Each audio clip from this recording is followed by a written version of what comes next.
বৈধ ভোটারকে তো বাদ দেওয়া যাবে না, আমরাও তো সেটা বলছি। তৃণমূল কংগ্রেস বেছে বেছে যে বুথে বিজেপি লিড পায়, গোটা উত্তর 24 পরগনা, হাওড়া, দক্ষিণ 24 পরগনায়, কলকাতা, বড়বাজারের একাংশ, আজকে সেখানে হিন্দু ভোটারদের নাম বাদ দিয়েছে, উদ্বাস্তু ভোটারদের নাম দিয়েছে। বেছে বেছে মতুয়া ভোটারদের নাম কেটেছে তৃণমূল কংগ্রেস। তৃণমূল কংগ্রেস ফর্ম 7 জমা দিয়েছে হিন্দু ভোটারদের বিরুদ্ধে। তৃণমূল কংগ্রেস উদ্বাস্তু বিরোধী, মতুয়া বিরোধী, রাজবংশী বিরোধী, হিন্দু বিরোধী।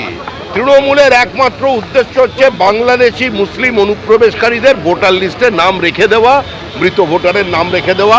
এভাবে চললে নির্বাচন আমরা করার পক্ষে থাকব না।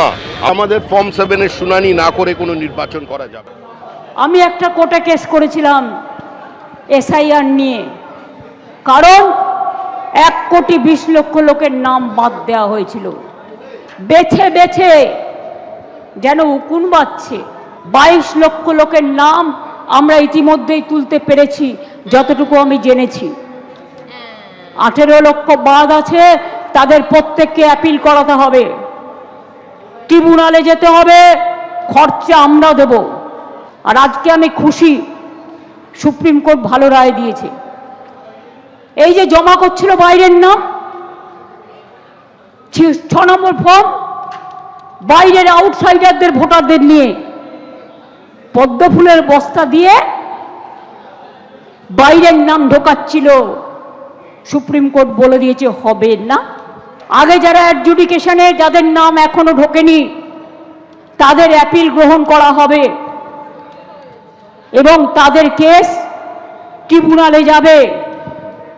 যার যা ডকুমেন্ট আছে তাই নিয়ে আপনারা যাবেন, ভয় পাবেন না। 90 লক্ষের মতন ভোটারের নাম বাদ যেতে চলেছে। আপনারা জানেন যে 28 তারিখ থেকে শুরু হয়েছিল এই যে এসআইআর পশ্চিমবঙ্গে। তার আগে অর্থাৎ 27 তারিখে ভোটারের সংখ্যাটা ছিল 7,66,00,000।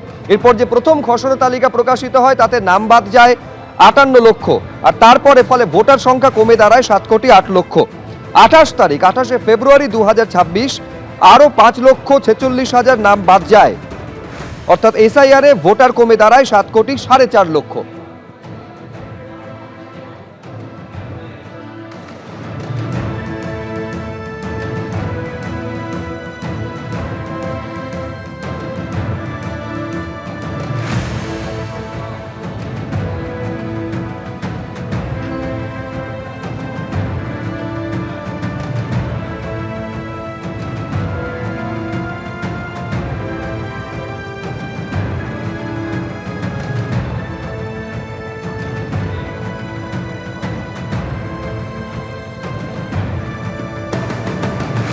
এবিপি আনন্দ, এগিয়ে থাকে, এগিয়ে রাখে।